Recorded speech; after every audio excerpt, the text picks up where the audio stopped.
This campaign is not about who can wear the most lapel pins. This campaign is not about who could hit the high notes on the Star-Spangled Banner. This campaign is not about who can salute the flag the best. It's not about pretty prose or rhetoric. This campaign is about 200,000 American veterans who have no place to call home.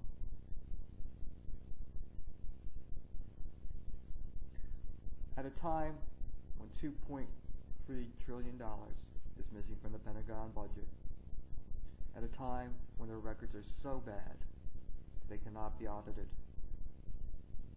and at a time when 365 tons of cash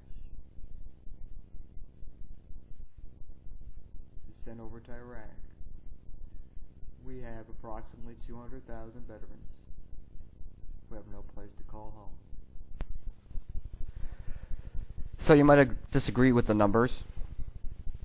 You might disagree whether this is a Democratic or a Republican issue.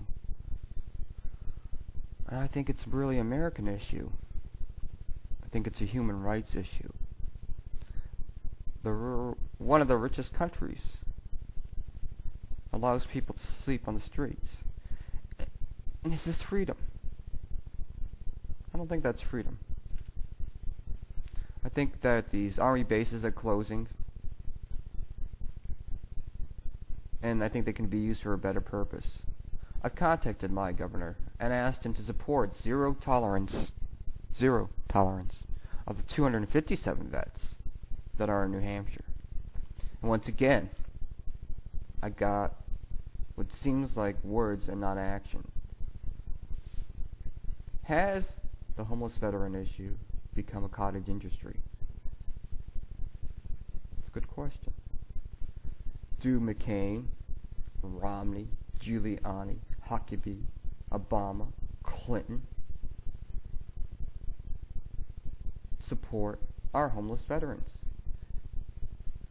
Not just in words, but in action. You see, what I'm trying to get to here, and maybe you can find the spot of that fear in all of us. Yes, we all have our fears.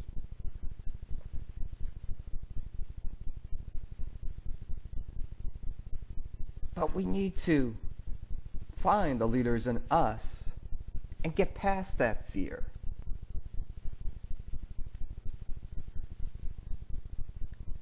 I think the politicians have failed us in this issue, in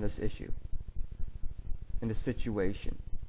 Millionaires, billionaires, lawyers, governors.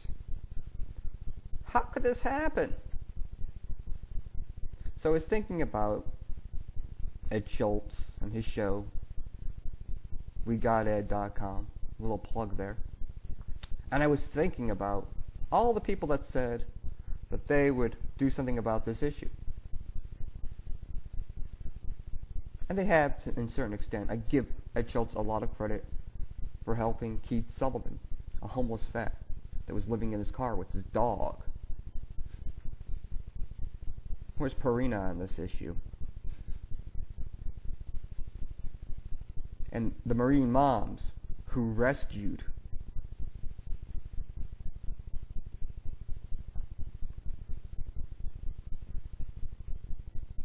and found this man a place to stay. Yet none of the newspapers picked up on it. Zero. Whether it was because of laziness, because of being mainstream media, because it was in the political vernacular at the time.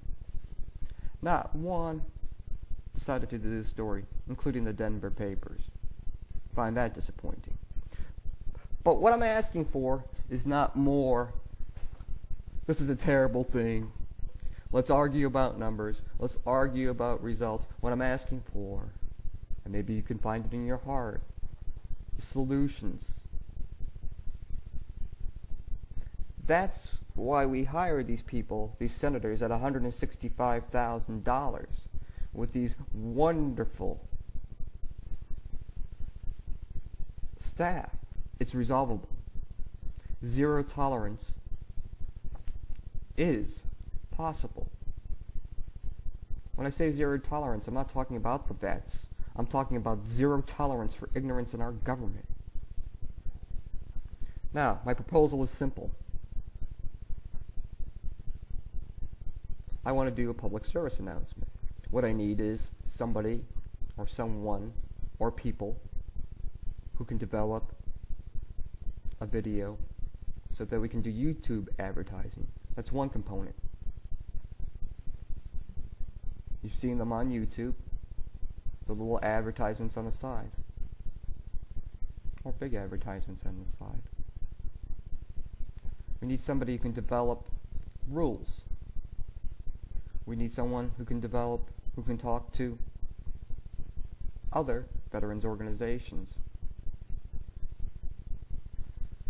Basic idea is to create PSAs that will be disseminated through YouTube, through radio, and through television.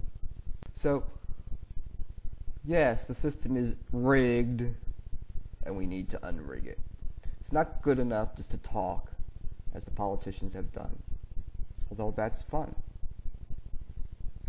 It's not good enough to stand idly by.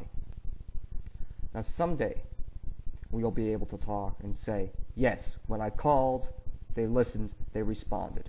But so far, after calling every campaign of everyone, what I've seen is words. Create action. You talk about bipartisanship? This is the time for bipartisanship. I need your help. I can be reached at bucklaw@hotmail.com. Thank you. Let's create solutions today, right now.